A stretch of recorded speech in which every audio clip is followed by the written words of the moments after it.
مکہ مکرمہ کی سرزمین جہاں خان کعبہ موجود تھا وہی شہر تھا جہاں حضرت محمد نے توحید کا پیغام عام کیا، اپنے لوگوں کو ایک اللہ کی عبادت، عدل، مساوات اور اخلاق حسنہ کی دعوت دی۔ مگر یہ پیغام مکہ کے سرداروں کو گوارا نہ تھا۔ ان کے بت، ان کی سرداری اور ان کے مفادات خطرے میں پڑ گئے تھے۔ ابتدا میں مخالفت مذاق، طعن و تشنیع اور بائیکاٹ تک محدود رہی، لیکن وقت کے ساتھ ساتھ ظلم و ستم میں شدت آتی گئی۔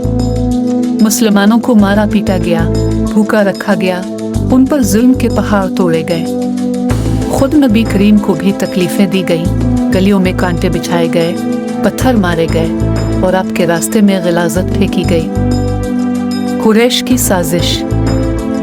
جب اسلام پھیلنے لگا اور مدینہ کے لوگ ایمان لانے لگے تو قریش کو خطرہ محسوس ہوا کہ اگر محمد مدینہ چلے گئے تو اسلام کو ایک مضبوط مرکز مل جائے گا۔ چنانچہ دیر الندوہ میں ایک خفیہ اجلاس ہوا۔ مختلف تجاویز پیش کی گئی، مگر آخر کار یہ طے پایا کہ ہر قبیلے سے ایک نوجوان منتخب کیا جائے اور سب مل کر ایک ہی وقت میں نبی پر حملہ کرے تاکہ خون کا بدلہ کسی ایک قبیلے پر نہ آئے۔ لیکن اللہ تعالیٰ اپنے نبی کی حفاظت فرما رہے تھے۔ اللہ کا حکم اور ہجرت کی اجازت۔ اللہ تعالیٰ نے اپنے محبوب کو اس سازش سے آگاہ فرما دیا اور ہجرت کی اجازت عطا فرمائی۔ نبی کریم نے حضرت ابو بکر صدیق کو اس عظیم سفر کا ساتھی منتخب فرمایا۔ حضرت ابو بکر پہلے ہی اس دن کے منتظر تھے اور 2 اونٹ تیار رکھے تھے۔ ہجرت کی رات نبی نے حضرت علی کو اپنے بستر پر سلایا اور ان کے سپرد لوگوں کی امانتیں واپس کرنے کی ذمہ داری سونپی۔ یہ اس بات کا ثبوت ہے کہ دشمن بھی نبی کی امانت داری پر یقین رکھتے تھے۔ غار ثور کا واقعہ۔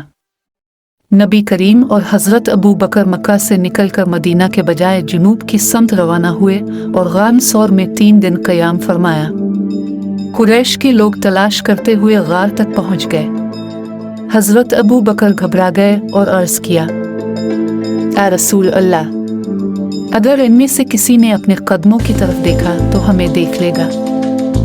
نبی کریم نے اطمینان سے فرمایا، غم نہ کرو، اللہ ہمارے ساتھ ہے۔ اللہ تعالیٰ کے حکم سے غار کے دہانے پر مکڑی نے جالا باندھ دیا اور کبوتری نے انڈے دے دیے۔ دشمنوں نے سمجھا کہ یہاں کوئی داخل نہیں ہوا اور واپس چلے گئے۔ یہ اللہ کی غیبی مدد کا واضح ثبوت تھا۔ سفر کی مشکلات۔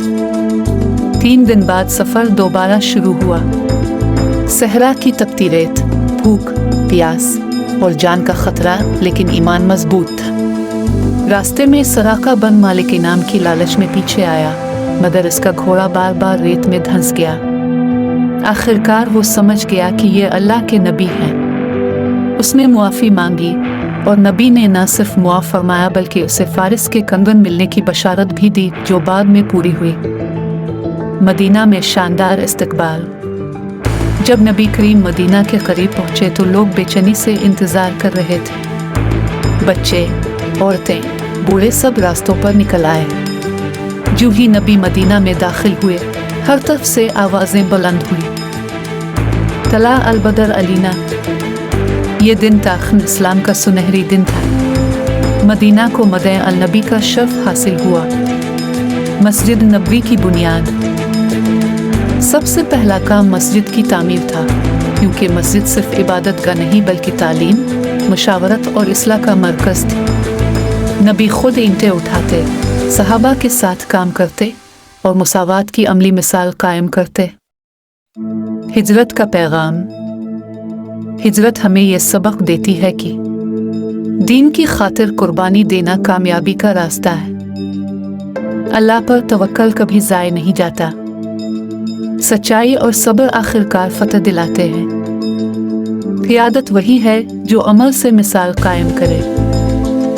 حضرت محمد کی ہجرت صرف ایک سفر نہیں تھی، بلکہ یہ ظلم سے عدل، اندھیرے سے روشنی اور مایوسی سے امید کی طرف ایک عظیم انقلاب تھا۔